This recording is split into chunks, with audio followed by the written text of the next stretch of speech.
ஆட்சிக்கு வந்தவுடன் அரவிந்த் கெஜ்ரிவாலுடன் ஒட்டி உறவாடிய மு.க. ஸ்டாலின் கெஜ்ரிவாலைப் போலவே மதுபான ஊழலில் சிக்கி ஆட்சி அதிகாரத்தை இழக்கப் போகிறார் என திட்டவட்டமாக கூறுகிறார்கள் அரசியல் விமர்சகர்கள். என்ன நடக்கிறது? இந்த செய்தி தொகுப்பில் பார்க்கலாம். தமிழக அரசியல் வரலாற்றில் முன் எப்போதும் நடக்காத அவலம், அசிங்கம் கடந்த 3 நாட்களாக நடந்து கொண்டிருக்கிறது. தமிழக அரசுக்கு சொந்தமான டாஸ்மாக் நிறுவனத்தில் அமலாக்கத்துறை சோதனை நடத்தி கொண்டிருக்கிறது. இந்த வெட்கக்கேடு குறித்து ஆட்சியாளர்கள் வாய் திறக்கவில்லை.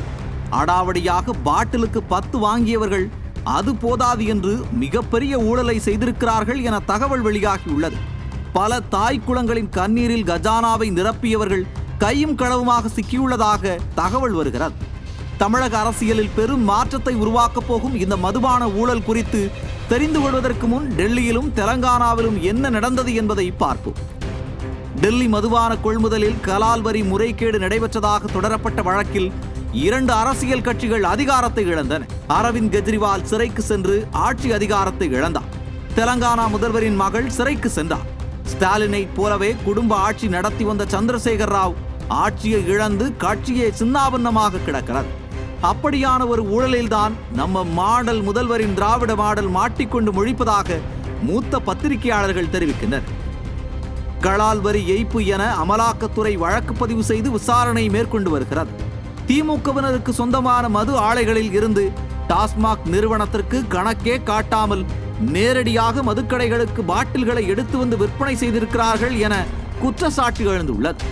அதாவது தோராயமாக 30 ரூபாய் மதிப்புள்ள பாட்டிலை டாஸ்மாக் நிறுவனத்தின் மூலம் மதுக்கடைக்கு கொண்டு சென்று 120 ரூபாய்க்கு விற்றால் டாஸ்மாக் நிறுவனத்திற்கு 90 ரூபாய் கிடைக்கும்.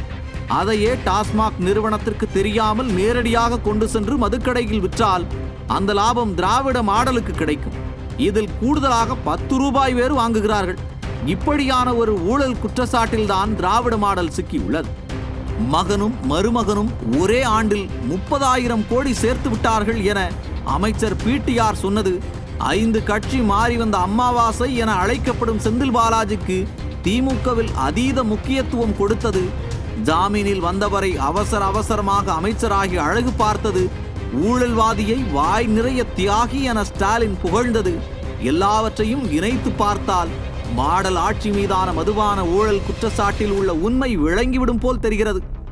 தொட்டுப்பார் சீண்டிப்பார் என வீரவசனம் பேசியவர் இப்போது ஏன் வாய்மூடி மௌனமாக இருக்கிறார்? இப்போது பேச வேண்டியதானே? பேச மாட்டார்கள். தாய்க்குளங்களின் கண்ணீரில் கஜானாவை நிரப்பியவர்கள் விரைவில் கெஜ்ரிவாலை போல, சந்திரசேகர் ராவ் போல ஆட்சி அதிகாரத்தை இழக்கத்தான் போகிறார்கள்.